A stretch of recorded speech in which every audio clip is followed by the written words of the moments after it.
News 18 के इस मंच पर आपका स्वागत है।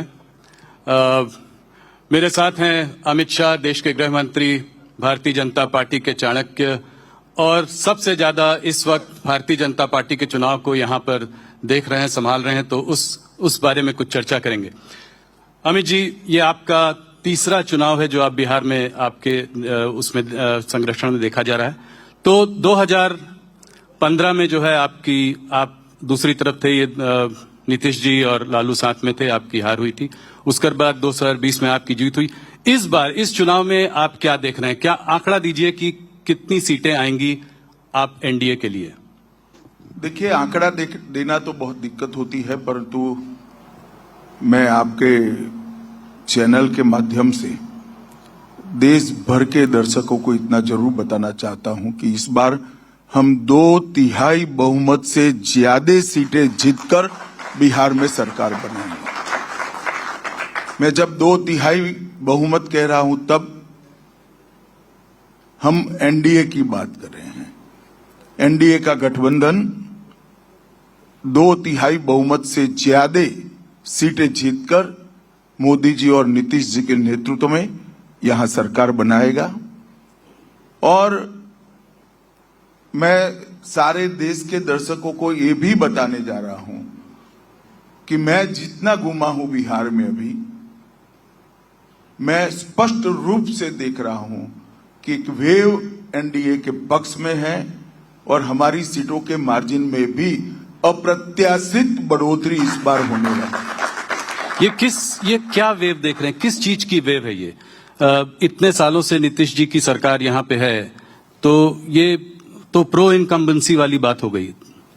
देखिए, सरकार कैसी चलती है इसके पर सरकार कितनी लंबी है चुनावी संभावनाओं को प्रभावित करता है। अगर आप सरकार अच्छे से चलाते हो तो स्ट्रेंथ और बढ़ती जाती है। मैं निश्चित रूप से कहना चाहता हूं कि ये 11 साल में जो डबल इंजन की सरकार चली और उसके पहले नीतीश कुमार जी और भाजपा सरकार चली, इसने बिहार के अंदर ढेर सारे परिवर्तन करे हैं जी। मैं सिर्फ 11 साल की बात करता हूं।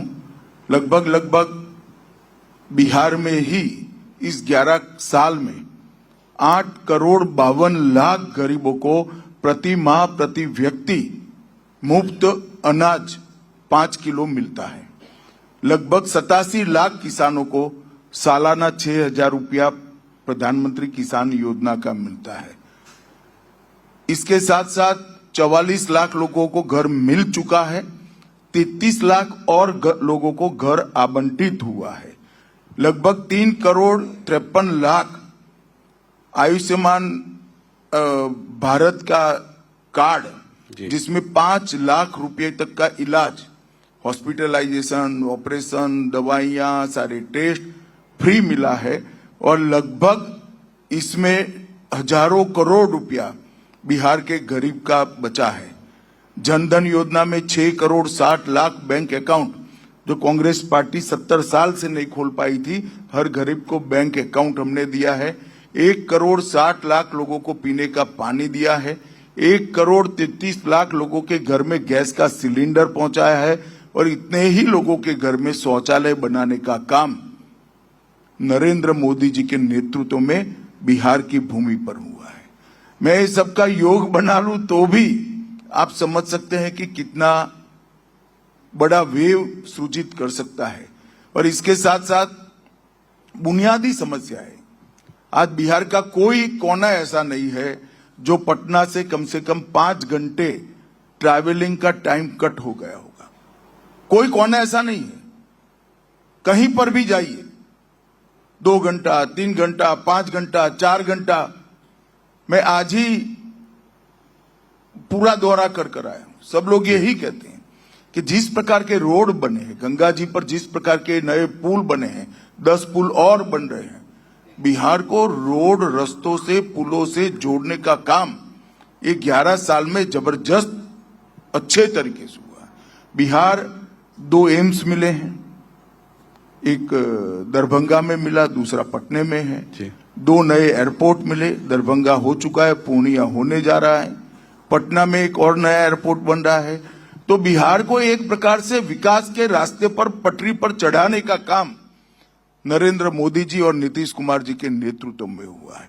और नीतीश बाबू ने 11 साल के अंदर बिहार को पूर्णतया जंगल राज से मुक्ति दिलाने का काम किया। ये वही बिहार है 20 साल पहले जहां जघन्य हत्याकांड होते थे, नरसंहार होते थे, हत्याएं, फिरौती, अपहरण, लूट, इतने सारे किस्से हर रोज अखबारों ने छापना छोड़ दिया था। जब तक 5-6 लोगों का हत्या नहीं होता था अखबार छापता ही नहीं था, वरना रोज वही छापना पड़ता। इस प्रकार का माहौल बिहार में कर रखा था। इससे पूरी मुक्ति मिली है। व्यापार फिर से आया है, बरौनी का कारखाना बन चुका है, ढेर सारे इथेनॉल के प्लांट लगे हैं, पेट्रोलियम रिफाइनरी आ रही है, ढेर सारा काम यहां पर हो रहा है।